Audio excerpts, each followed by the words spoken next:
AI ကမိတ်ဆွေကိုတောင်မဆောင်တော့ပဲနောက်ွယ်ကနေကိုယ်တိုင်ကုတ်တီရင်းနေတဲ့ undercover AI အကြောင်းကြားပြီးပြီလား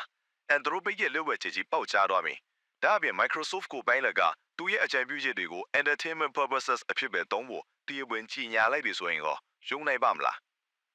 အားလုံးပဲမင်္ဂလာပါ Tech Update တွေ AI Trend တွေကိုအမြဲတမ်းစောင့်ကြည့်နေတဲ့သူတွေအတွက် Technopad MM ရဲ့ Daily Tech News Update အစီအစဉ်ကနေပြန်လည်ကြိုဆိုလိုက်ပါတယ်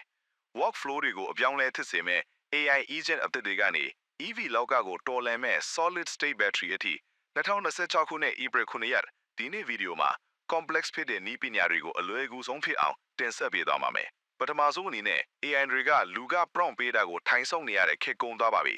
Anthropic ရဲ့ Claude Code source code line ပေါင်း9ကျော်မတော်တဆပေါက်ကြားသွားရကနေ Kairos လို့ခေါ်တဲ့ persistent daemon နဲ့ auto dream memory စနစ်ကိုဖော်ထုတ်တွေ့ရှိလိုက်ရပါတယ်အလွယ်ပြောရရင် AI ဟာ open source repository တွေထဲမှာ undercover mode နဲ့လူသားကြောက်လို့ဟန်ဆောင်ပြီးဝင်ရောက်ရေးသားနိုင်နေပြီဆိုတဲ့အချက်ပါပဲ cyber security အတွက်တော့တော်တော်လေးစိန်ချောက်မှုကြီးလာပါပြီ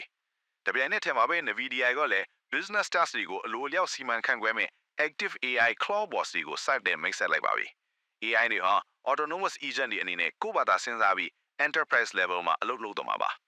ဒါပေမဲ့ AI ကိုအကုန်ယုံလို့ရပြီလားလုံးဝမရသေးပါဘူး Microsoft ကသူတို့ရဲ့ Copilot AI အကြံပြုချက်တွေကိုဖြောပြီးတဲ့ entertainment purposes only လို့ဝင်ဖွင့်ရမယ်လို့ terms of service မှာတရားဝင်ပြင်ဆင်လိုက်တယ်ဆိုရင်ဟော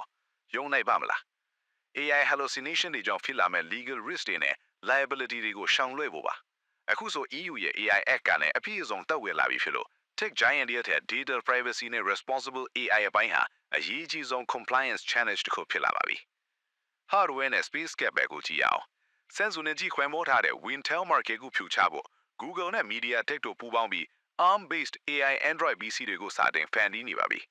EV လောကရဲ့အကြီးဆုံးပြဿနာဖြစ်တဲ့ range anxiety ကိုအပြည့်တိုင်ဖြေရှင်းပြီးမဲ့ solid state battery တွေကိုလည်း Toyota နဲ့ Panasonic တို့ mass production စလုပ်နေပြီဗျာအားသွင်းချိန်30မိနစ်အောက်ပဲကြာတော့မှာပါဒါအပြင်ဆယ်စုနှစ်50ကျော်အတွင်းပထမဆုံးအချိန်ဖြစ် NASA ရဲ့ Artemis 2ဟာလကမ္ဘာအနီးဖြတ်သန်းမဲ့သမိုင်းဝင်အခိုက်အတန့်ကိုရောက်ရှိလာပြီး SpaceX လို့ commercial space tech တွေနဲ့ပါအပြိုင်ဆိုင်ဖြစ်လာနေပါပြီ